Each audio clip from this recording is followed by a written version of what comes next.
Hey guys, this is going to be a new video of my Tmaxx that I did quite a few changes since the last time I played with it. Last time I just put on the Sirio pipe and tested that out and wasn't very successful. However, it's still on because I got much success with it. Basically, what changed since is I took the engine all apart, put on a Sirio crank, kept everything else the same to see what kind of difference it's going to do, and changed the tank. The tank was giving me issues before. The other tank was the Violator tank, I think. I had good success with the Hot Bodies D8T tank on my Revo and my associated RC 8.2, so I decided to put it on this truck, and it's gonna work great because it fits perfectly. As you guys can see, it clears the transmission just fine. This tank you do not have to drill into your chassis, which is very nice. You just have to basically extend. What I did is I used the piece from my Techno conversion for the Revo. It's an extender, it's like 4 holes, and I basically screwed that into the chassis, and it extended it enough where I could put a post here, and then I put a servo saver horn. I cut it up and used that as an extension to mount the tank, which goes right over the servo. It's a very tight fit. Hopefully the camera catches it, but it works perfectly. I also had to move the servo towards the center a little bit more to clear the gas line, which is not a problem. Right now it's holding by 2 screws, which is fine. However, I plan on drilling 2 more holes there to put the 4th hole, or to screw in the 2 other holes. However, I don't think it's needed because I've been playing with it for a while and the servo hasn't moved one bit, so it may be overkill to do that. But those are the only 2 drill. You'd have to drill 2 holes there if you really wanted to, but I think two bolts is still fine. It's quite a light truck, so it doesn't really hurt much. What else? Oh yes, I bought a Proline steering servo saver online, and unfortunately it was not for the Tmaxx. I guess it was reversed, so it was for the Emax. So there's an engravement in the little arms right here, where it clears when you turn. It clears this piece, so I had to use the Tmaxx one. However, I did put the Proline arm there that's metal and not plastic, and I put the Emax spring in here, which is stiffer than the Tmaxx 3.3 spring, so it's going to basically create a stiffer servo saver. So that has been working out very well as well. Nothing else really has changed, so those are the only adjustments that I made. Quite happy now that the engine is running.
Alright, so I don't think I burned more than 2 tanks out here, and I shredded the output shaft of the transmission. First time I ever see this. You guys can see it shredded right off. Spent like 10 minutes trying to find these 2 parts in the grass. Thank God I found them. I don't have any other drive shafts like this. So this is brand new.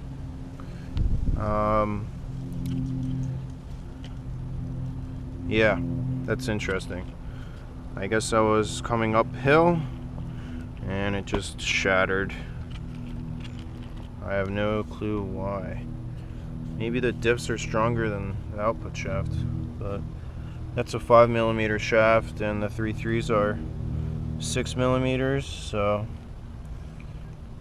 maybe it's too weak for this power. You guys will be able to see, you guys will have seen, you know, what it does. Running it on the street and running it on the grass is 2 completely different things.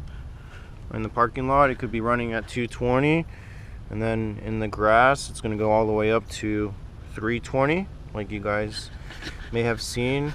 I don't know if the camera picked up, but yeah, this was running pretty hot, and I tried richening it and it was just not running good, so it liked to be at that temp, I guess. I think it's because the fuel just has too much synthetic oil or something.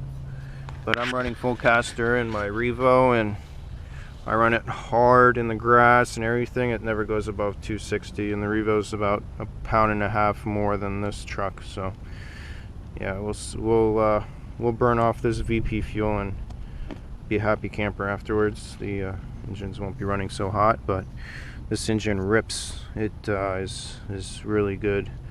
I love it. Seems like the Tmaxx can't stay together more than a couple tanks before something breaks. I'll have it figured out eventually. I guess it's going to be time to put the 3.3 trans with the center diff and rear brake and all. If I don't have an output shaft, that's what I'm going to do. I don't think I do. So until next time, guys, take care.